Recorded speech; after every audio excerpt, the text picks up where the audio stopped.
Can I speak to you? May I come in for a minute?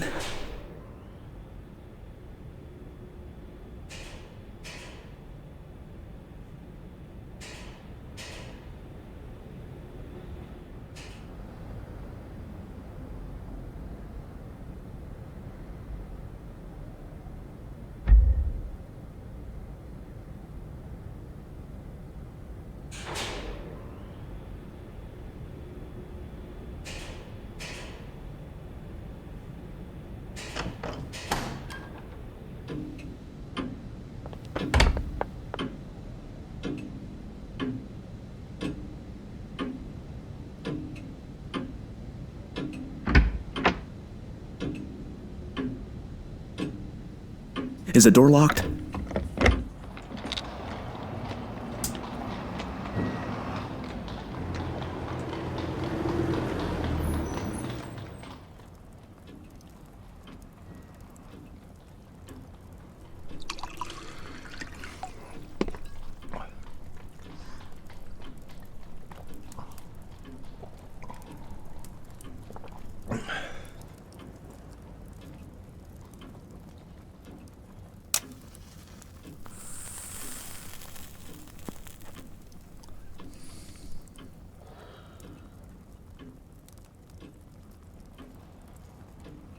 I'm very sorry.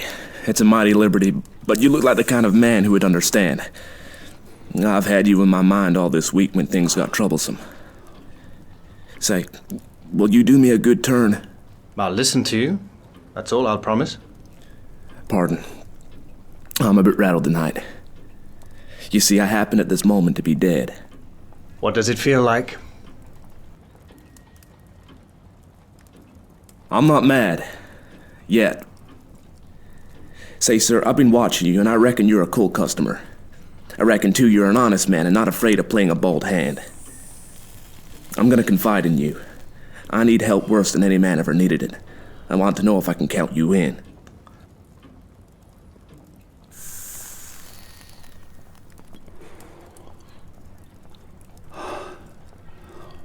Get on with your yarn and I'll tell you.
On the 15th day of June, Constantine Karolides is coming to this city.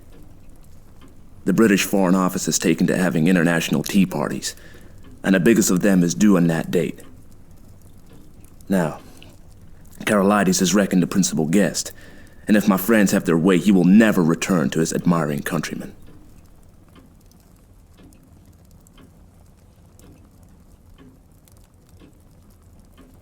Well, that's simple enough anyhow.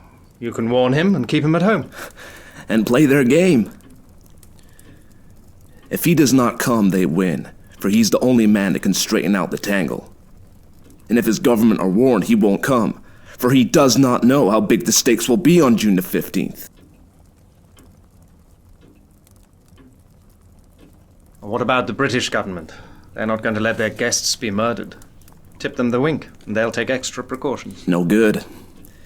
They might stuff your city with plainclothes detectives and double the police, and Constantine would still be a doomed man.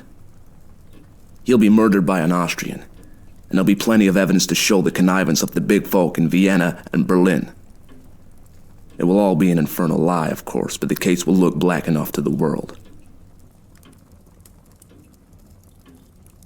But it's not going to come off if there's a certain man alive right here in London on the 15th day of June.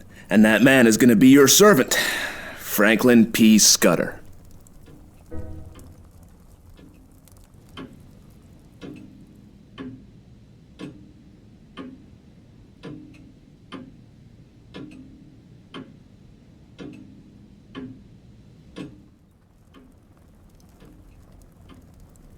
Where did you find out this story? I completed my evidence 10 days ago in Paris.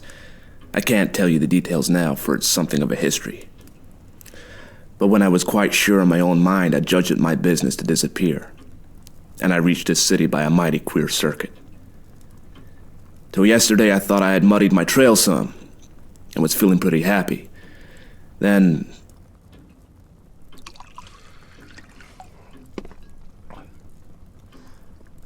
I saw a man standing in the street outside this block. I used to stay close in my room all day, and only slip out after dark for an hour or two. I watched him for a bit from my window, and I thought I recognized him.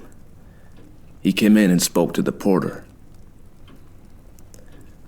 When I came back from my walk last night, I found a card in my letterbox. It bore the name of the man I want least to meet on God's earth.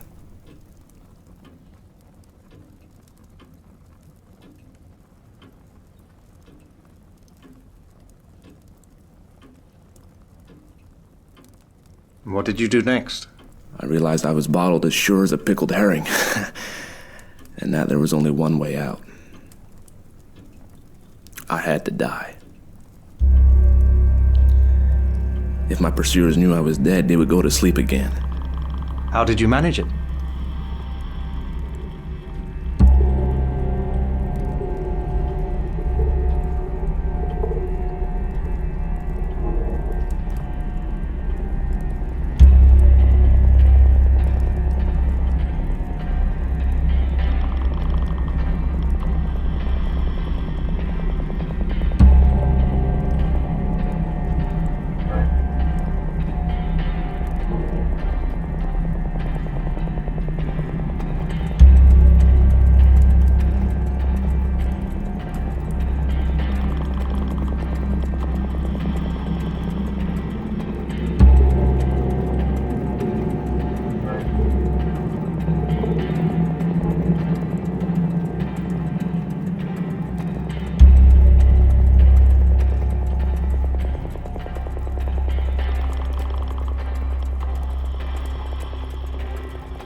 I had had you in my mind all day, and there seemed nothing to do but to make an appeal to you. I watched from my window till I saw you come home, and then slipped down the stair to meet you.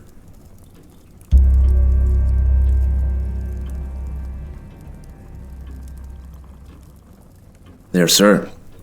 I guess you know about as much as me of this business.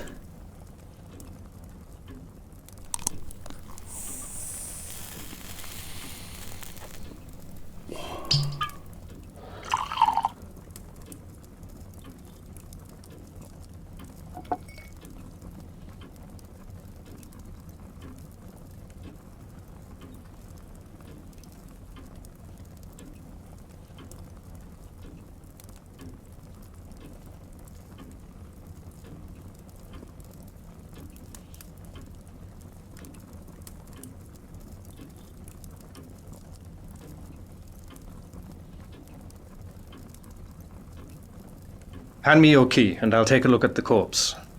Excuse my caution, but I'm bound to verify a bit if I can. I reckoned you'd ask for that. But I haven't got it. It's on my chain on the dressing table. I had to leave it behind, for I couldn't leave any clues to breed suspicions. The gentry who are after me are pretty bright-eyed citizens. You'll have to take me on trust for the night, and tomorrow you'll get the proof of the corpse business right enough.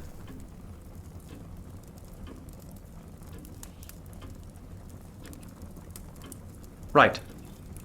I'll trust you for the night. I'll lock you into this room and keep the key. Just one word, Mr. Scudder. I believe you're straight. But if so be you are not, I should warn you that I'm a handy man with a gun.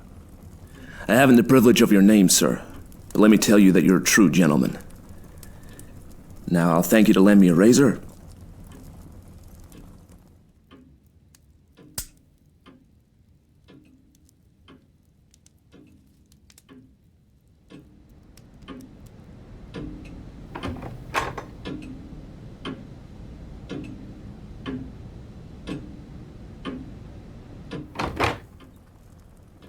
My hat, Mr. Scudder.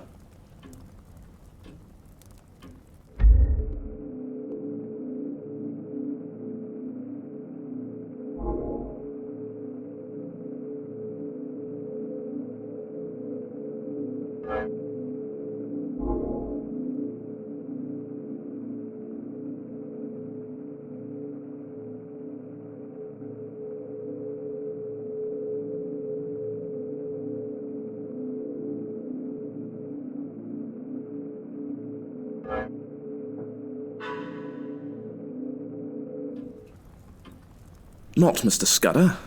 Captain Theophilus Digby of the 40th Gurkhas, presently home on leave. I'll thank you to remember that, sir.